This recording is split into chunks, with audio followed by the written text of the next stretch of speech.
Narito tayo ngayon upang matunghayan ang napakainit, nagbabaga, talaga namang pinag-uusapan at latest na inaabangan ng lahat.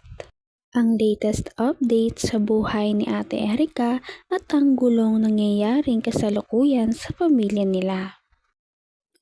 Patuloy pa rin ang isyu ni Ate Erika sa kanyang pagpapabaya sa kanyang pamilya. Ngayon ay hindi na lamang ang pamilya niya ang may galit sa kanya, kundi ang kanyang mga fans na din. Talagang wala na talaga siyang matatakbuhang ibang tao dahil At lahat sa ay galit lolo at na. tita niya, hindi nagsisinungaling kasi sila ang mas nakakakilala sa mga galit. Yun. Totoo naman yun. Siyempre, doon sila lumaki sa Ibig sabihin lolo po, nila, no? lahat ng sinabi ni Lolo Sa mga Miguel, tita nila, totoo. sa bahay Totoo nila. lahat. Siyempre, kilala nila yan. At kung ano man yung mga lumalabas sa bibig ni na lolo, totoo yun. Totoo yun, oo. Alangan namang gawan nila ng Kwento. masamang kwento yung mga apo nila yung mga yun eh.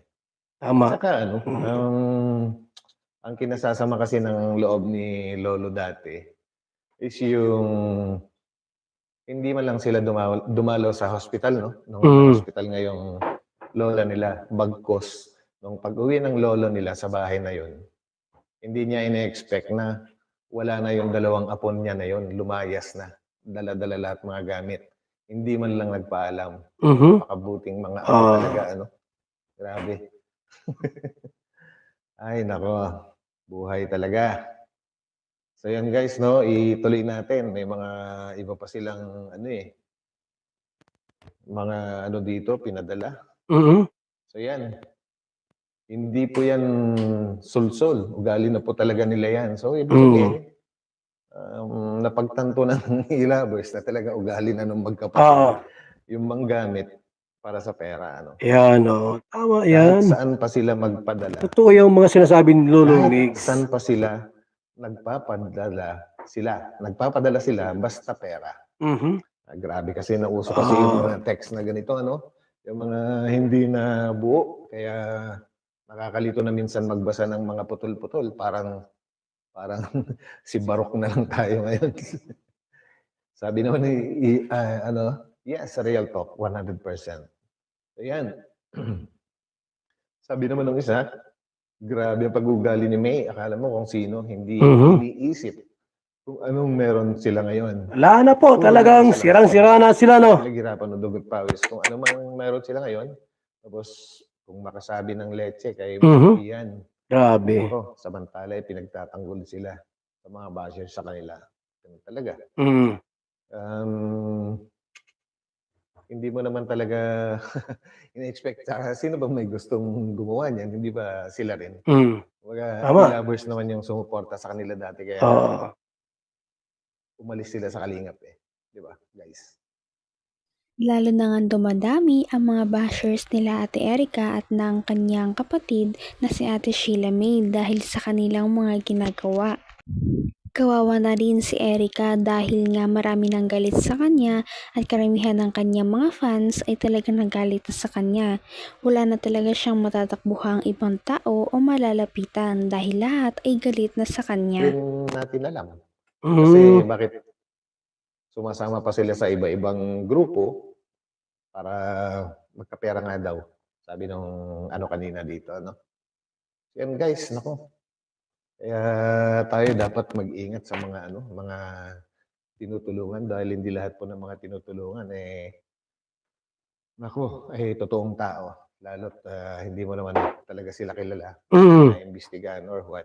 So yun, sa bandang huli, ikaw pa rin yung tutuklawin nila. Masaklap, no? Pero ganun talagang buhay, guys. May mga dalawang klase lang naman ang tao sa mundo eh. Isang mabuti at isang masama, di ba? So yun. So yun, guys. Maraming salamat sa inyo sa pagsama sa akin. At yun. God bless po sa lahat. Kita-kita. Yan, salamat po kay Batang Elio. Tubuli ang inyong lingkod, Batang Elio. Na kanya po ginawa po ng reaksyon itong mga screenshot po na nakarating po sa ilang reactors, no, mga kalingap. At yun nga po, no, lumabas yung totoong kulay ng magkapatid. Ibig sabihin po mga kalingap, lahat ng sinabi ng matanda against doon sa apo nila ay totoo. Lahat po nung sinabi, no, nung matanda ng mga paratang kontra doon sa magkapatid ay talagang totoo. Masama ang ugali nila. Isipin niyo po mga kalingap, ilang months na pong hindi nagpupunta doon o dumadalaw sa taong nagpalaki sa kanila. O yung mag-aang nagpalaki po bagay si Lolo Miguel, yung mag-asawa, doon sila hinubog, tinuruan, o tinuruang magsalita, tinuruang maglakad. Lahat po. Nagpapakain, nagpapaaral. Nasaan sila ngayon? Wala. Hindi man lamang nakuhang dumalaw doon sa matanda para kumustahin sila. Ang sama ng ugali talaga. At mismo sila pong grupo ay nagkagulo-gulo na. Away-away na sila, no? Sapagkat lumabas ang tunay na kulay nung magkapatid. Sirang-sira na nga talaga ang pangalan ni Erica dahil sa kanyang mga pinaggagawa. Ano nga ba talaga ang totoong nangyari sa kanyang pamilya at sa kanya? Sana nga ito ay talaga namang maresolba na dahil napakalaki na ng gulong ito at halos lahat ay nakikisawsaw na. Kaya naman lalo pa itong lalala sa paglipas ng panahon. Hinubog, tinuruan, tinuruang magsalita, tinuruang maglakad.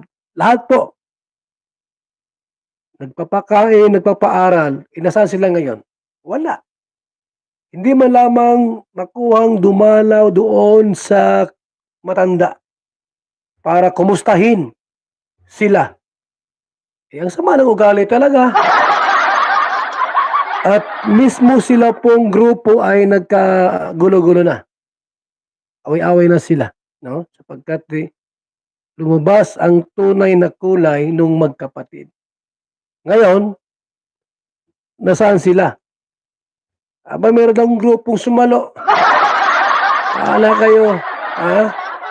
Mula sa Kalingap, lumipat sa iba, tapos palipat-lipat ng ibang grupo, ay kayo din. Ha? Yung nangyari doon sa aming yung ginawa nila sa Kalingap, at dahil sa kanila, binawi ni Jun ang 500,000 pesos. Dahil kay May at kay Erica po, binawi ng sponsor ang 500,000 para sa bahay po nila. May sumalo itong team ni Tunyakaw Torres. Ngayon, ilang months lang, nahulaan ko na agad na hindi magtatagal yan. Mag-away-away din yung mga yan. Ayun na. Ito na po nangyari sa kanila mga kaibigan. Nagmumurahan na sila. At nag-away-away na po. Yan ang tunay na ugali nung magkapatid. Abay, huwag kayo magtiwala dyan. Ang payo ko sa kanila, magbago na kayo. Huwag mukhang pera. Lumapit doon kay Lolo Migs at huminging tawad hanggat sila ay nandyan pa sa inyong tabi. Malay natin, tanggapin kayo muli at patawarin. Wala na kayo. Iwan ko lang po sa mga susunod na mga panahon at araw, buwan po mga kalingap.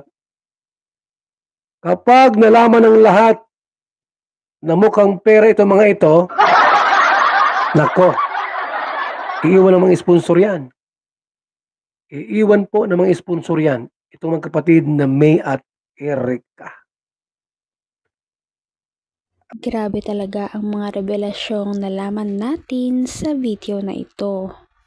Ano na kaya ang mangyayari sa pamilya ni Ate Erica? At hanggang dito na lamang muna magtatapos ang ating napakainit, nagbabaga at pinaka-inaabangan na latest issue ni Ate Erica. At yan ay pagpapatuloy natin sa ating mga susunod na video. Hanggang sa muli, maraming salamat sa panonood. Bye!